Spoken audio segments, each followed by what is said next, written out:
أعوذ بالله من الشيطان الرجيم. بسم الله الرحمن الرحيم.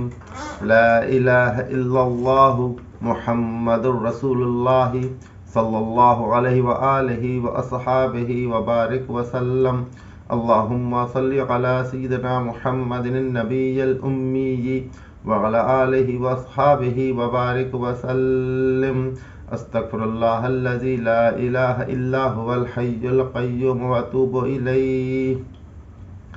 اما بعد، تمام دوستوں کو السلام علیکم ورحمۃ اللہ وبرکاتہ.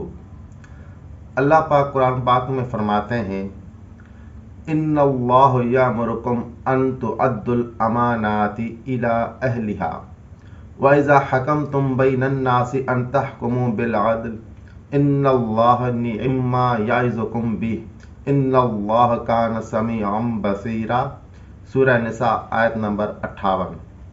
اللہ پاک فرماتے ہیں، بے شک اللہ تمہیں حکم دیتا ہے کہ امانتیں جن کی ہیں انہیں سپرد کرو، اور یہ کہ جب تم لوگوں میں فیصلہ کرو تو انصاف کے ساتھ فیصلہ کرو.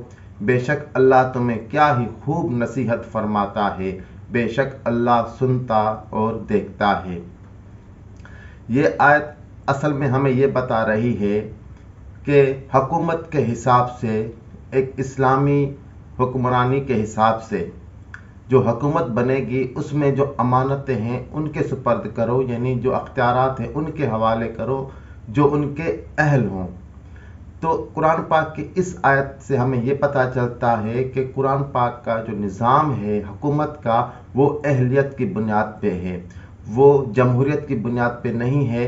کیونکہ عوام جو ہے اس میں یہ ہو سکتا ہے کہ عوام تعلیم یافتہ ہو یا غیر تعلیم یافتہ ہو، یا عوام کے اپنی خواہشات ہوں، اپنے جذبات ہوں، لیکن ایک ایسا ادارہ ہونا چاہیے جو اہلیت کی بنیاد پر حکمرانی کے اختیارات لوگوں کو عطا کرے.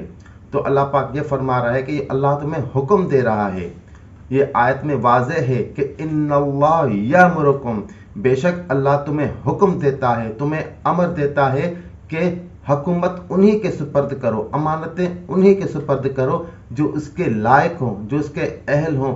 نا اہل لوگوں کو جو ہے یہ امانت سپرد نہیں کرنی ہے، انہی کو سپرد کرنی ہے جو اس کی اہلیت رکھتے ہوں.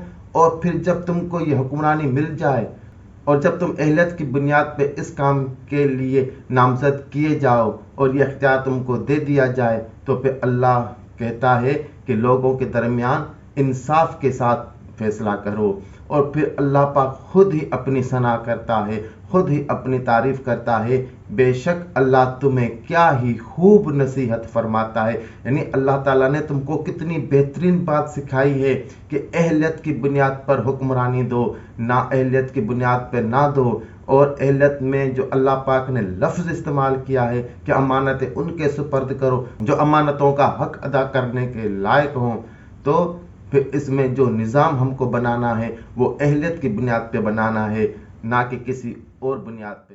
اصل میں بات یہ کرنی ہے کہ چاہے وہ حکمرانی کے اختیارات ہوں یا علوم دین کے معاملات ہوں، یہ معاملات سارے جو ہیں انہی کے حوالے کر دیے جائیں گے جو اس امانت کے اٹھانے کے لائق ہوں. اور اس کا فیصلہ ادارے کریں گے کہ یہ جو آدمی ہے دین کی باتیں کر سکتا ہے یا نہیں کر سکتا ہے، اور اگر دین کی بات کر سکتا ہے تو کس حد تک کر سکتا ہے اور کہاں تک یہ جا سکتا ہے. ایسا نہیں کہ کوئی بھی منہ اٹھا کے دین کی باتیں کرنا شروع کر دے. یہ دین کی باتیں کرنا بھی ایک امانت ہے اللہ تعالیٰ کی طرف سے، اور جس کو یہ امانت دے دی جائے تو وہ اس لائق ہونا چاہیے کہ دین کی باتیں کر سکے. اس موضوع میں ہم جو اصل بات کرنا چاہ رہے ہیں وہ بات یہ ہے کہ آج کل کے دور میں سوشل میڈیا پر اور مختلف مسجدوں پر نااہل قسم کے لوگ بیٹھے ہیں جن پہ دین کی سمجھ نہیں ہے اور دین کے متعلق وہ فکر نہیں رکھتے جو اگلے لوگوں کی تھی. ان کو پتہ ہی نہیں ہے کہ پہلے لوگ اس بارے میں کیا سوچتے تھے اور کیا کہتے تھے. تو وہ اپنی طرف سے قرآن پاک کی آیات کی تشریح جو من مانی من پسند ہو وہ کرتے ہیں، اور قرآن پاک کی آیت کے علاوہ احادیث کی من پسند اور اپنے حساب سے تشریح کرتے ہیں. اور یہ اصل میں وہ اپنے نفس کو خدا بنا کے لوگوں کے سامنے پیش کرتے ہیں. یہ دین کی باتیں نہیں کرتے، یہ صرف اور صرف جو ہے اپنے نفس کی باتیں کرتے ہیں۔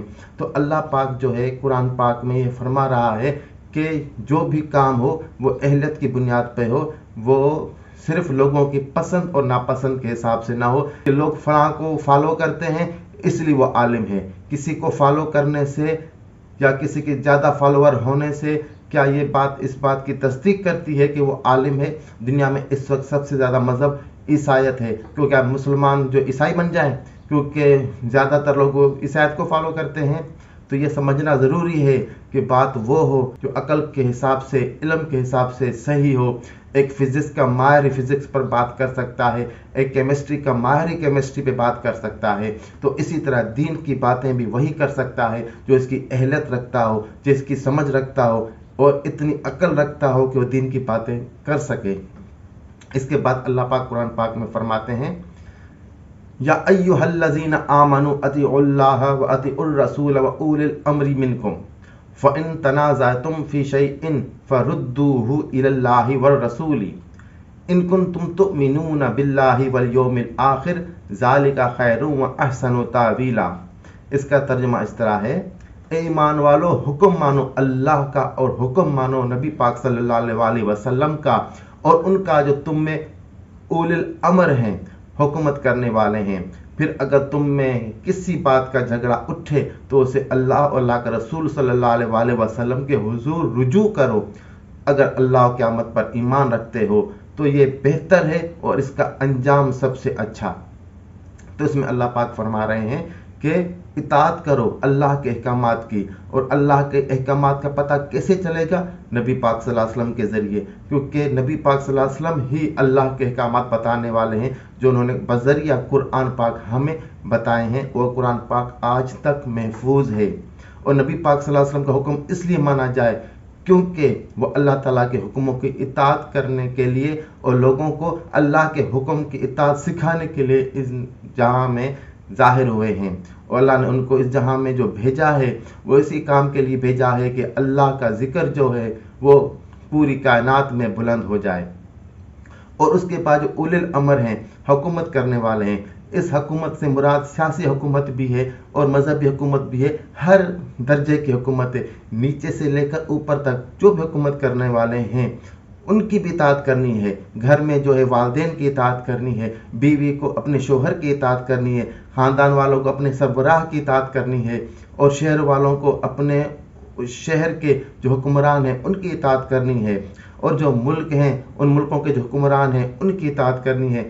لیکن ان میں اگر کسی بات کا اختلاف ہو، اللہ کے محبوب صلی اللہ علیہ وسلم کی طرف رجوع کریں، اور یہی بات ان کو جو ہے فلاح دے گی اور اسی بات سے ان کو نجات ملے گی۔ اور اصول یہ ہے کہ اگر اللہ پر اور قیامت پر ایمان رکھتے ہو تو اس بات کو ذہن نشین کر لو کہ جو بھی اطاعت کرنی ہے اللہ اور اللہ کا رسول صلی اللہ علیہ وسلم کی کرنی ہے۔ اور ان کے بعد جو اولی الامر ہیں، اور اولی الامر معصوم نہیں ہیں، اسی وجہ سے ان میں اختلاف بھی ہوگا تو ان سے غلطی بھی ہوگی۔ تو اگر ان سے کوئی غلطی ہو رہی ہے یا کسی معاملے میں اولی الامر میں اختلاف ہو رہا ہے تو اولی الامر جو ہے وہ جو کثرت کا صیغہ ہے، تو اولی الامر بہت سارے ہیں، ان میں اختلافات ہو سکتے ہیں، تو ان میں اگر اختلافات ہو جائیں تو پھر فیصلہ کہاں پر ہوگا؟ اللہ اور اللہ کے رسول صلی اللہ علیہ وسلم کے پاس اس کا فیصلہ ہوگا۔ تو یہ بات شریعت میں ایک بنیادی حیثیت رکھتی ہے کہ ایک شخص کو فیصلہ کرنے کا حق نہیں ہے۔ ایک شخص ممبر پر بیٹھ کر کوئی فتویٰ نہیں دے سکتا۔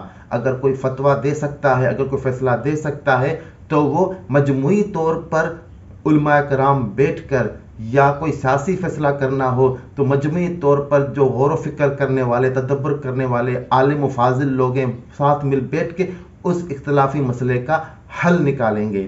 لیکن اس طرح نہیں ہو سکتا کہ ایک آدمی کو فالو کیا جائے کہ فلاں آدمی نے یہ کہہ دیا، فلاں آدمی نے یہ کہہ دیا۔ اور کسی بھی مسئلے میں جو اختلاف ہو رہا ہے تو اللہ پاک کہہ رہا ہے کہ جو تم میں اختلاف ہے اس میں آپ کو جو رجوع کرنا ہے اللہ کے رسول صلی اللہ علیہ وسلم کی طرف رجوع کرنا ہے۔ لیکن ہم کیا کر رہے ہیں؟ اپنے نفسوں کی طرف رجوع کر رہے ہیں، اپنے آپ کو خدا بنایا ہوا ہے۔ اس کا قرآن پاک میں بالکل واضح طور پر ذکر ہے کہ عیسائیوں نے بھی خود کے علماء کو خدا بنایا ہوا تھا۔ آج کل کے علماء نے خود کو خدا بنایا ہوا ہے، یہ خود کو خدا نہ بنائے۔ جب اللہ کا کلام موجود ہے، جب حدیث موجود ہے، تو اس کے بعد ہم کو حق نہیں پہنچتا کہ اپنی طرف سے کسی قسم کی تشریح کریں۔